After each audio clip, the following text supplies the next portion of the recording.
terakhir ya, ini yang kesehatan wanita usia lanjut ya, ini cukup banyak. Nanti saya akan bahas yang utama ya di sini ya, adalah terkait masalah menopause ya. Mungkin ibu-ibu beberapa sudah ada yang mengalami menopause ya.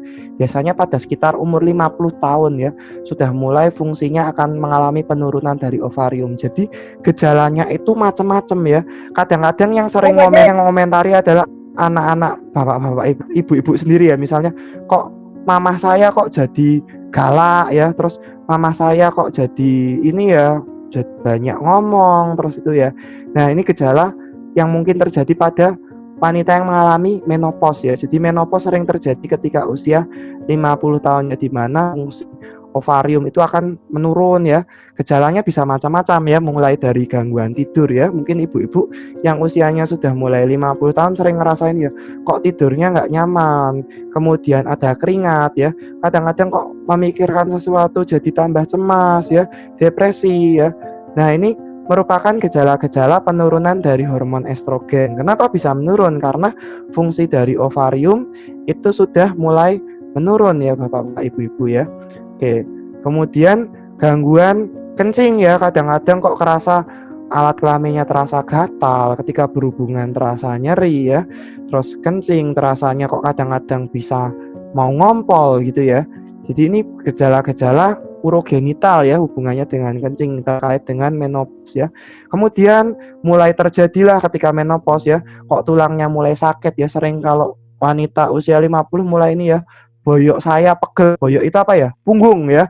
Punggung saya pegel, nggak enak ya, badannya ngerasanya ngetok-ngetok, nggak enak itu ya.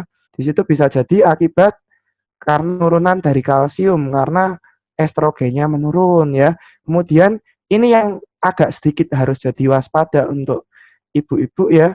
Jadi resiko untuk penyakit jantung pada pria di atas 40 tahun itu memang tinggi. Tapi ketika sama-sama usia 50 tahun ke atas dan wanita sudah mengalami menstruasi, resiko untuk mengalami penyakit serangan jantung lebih tinggi pada wanita yang mengalami menopause daripada. Kalau saya pribadi jujur, namanya menopause saya kurang setuju dengan terapi hormon ya, karena terapi hormon sendiri punya efek samping ya. Mungkin bagi ibu ya, kalau dikasih hormon jadi merasa akan beda pasti ya, kerasa masih seperti dulu ya, masih waktu muda ya, akan mungkin tidak terasa badannya tidak nyeri ya, mungkin menstruasinya masih kadang-kadang muncul ya, kadang-kadang kalau masih usianya sekitar 50, tapi kalau sudah usia 80, 90 ya nggak mungkin menstruasi lagi ya, malah bahaya itu ya.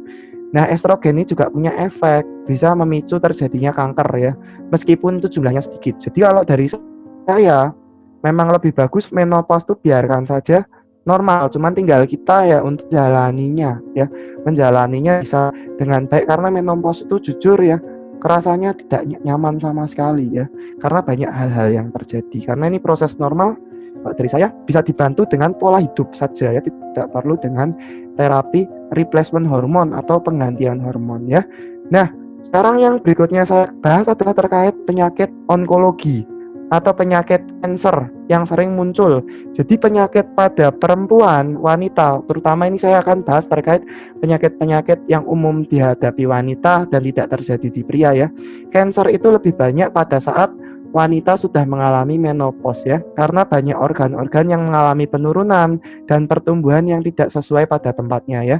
Di sini ada gambaran epidemiologi atau peta dari penyebaran penyakit-penyakit ya.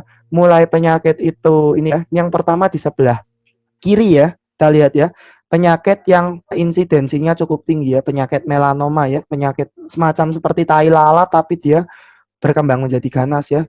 Dia insidensinya ini ya sekitar 3%, 2% ya. Di sini tertinggi kalau pada wanita adalah penyakit payudara ya. Paling sering kalau sudah menopause ada benjolan, paling sering terjadi adalah kanker. Sementara pada wanita ketika usia produktif, benjolan yang ada di payudara itu adalah tumor seringnya ya. Jadi kalau ketemu benjolan dan benjolan itu sifatnya keras dan nyeri ya, kemungkinan adalah kanker ya di sini ya.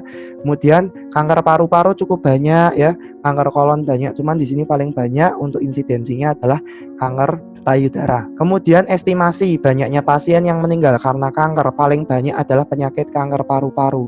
Karena kontributor terbesarnya adalah dari kanker payudara.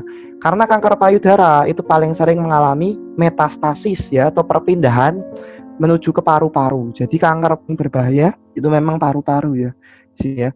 Jadi disusul kedua adalah kanker payudara. Dan di sini ya, meskipun insidensinya nggak terlalu banyak, ovarium ya dari 4% kasus dia 5% meninggal. Jadi sangat banyak sekali ya. Jadi hampir kalau di data 90% pasien dengan kanker ovarium akan mengalami kematian akibat kanker ovarium. Jadi ini adalah kanker yang paling, kalau menurut saya ya, dulu waktu saya koas ya, terutama ya waktu di Sarjito, pasien mengalami kanker ovarium ini dia biasanya sudah sangat buruk sekali ya, di bangsal khusus ya, gitu ya, ovarium itu ya, itu sangat berat dibandingkan kanker-kanker pada wanita yang lainnya.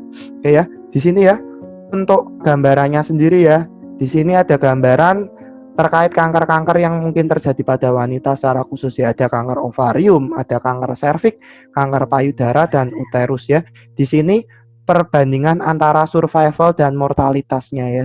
Jadi untuk ovarium dia melebihi ini ya, kurang dari ini ya, apa namanya, lebih dari 50% dia mengalami kematian lebih banyak ya daripada yang survive ya. Yang survive pun kadang-kadang dia ada kanker juga metas ke tempat yang lain ya. Jadi dia untuk survival rate-nya cukup kecil ya dibandingkan yang lain.